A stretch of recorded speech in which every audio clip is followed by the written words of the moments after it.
Just to give a visual idea of what's going on here, let us graph the function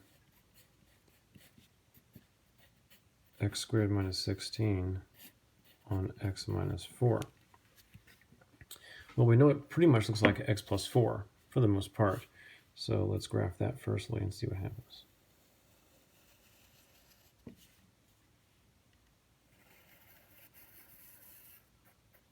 This is not necessary for the problem, just for explanation, kind of see what's going on more so geometrically speaking. So if we'll just scale by 2's perhaps, 2, 4, 6, 8, 2, 4, 6, 8. So we know this is basically, if we reduce it, it's x plus 4.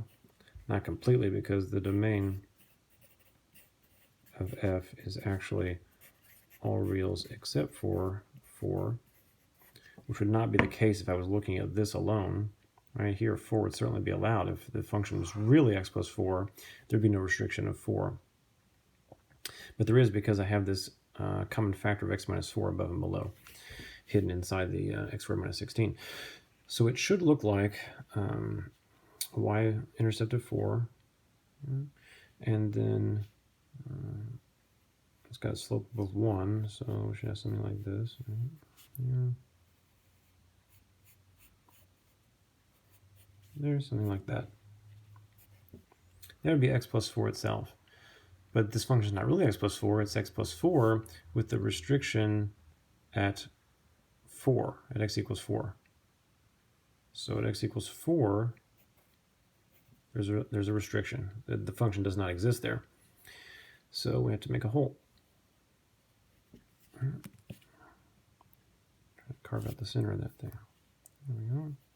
Hole. And what is the height of the hole? Well, of course, it's the height of 8, right? There it is right there. Right, so the hole at 4, 8. Not really part of the function. But now this makes it clear why the limit still exists there. As x approaches 4 from the right and x approaches 4 from the left, the function is respectively heading downwards towards the hole and upwards towards the hole, which is a height of 8. And so therefore, even though the function does not exist there, the limit we had previously still does, and it was a value of 8. This particular situation, which comes up very frequently, is called a removable discontinuity.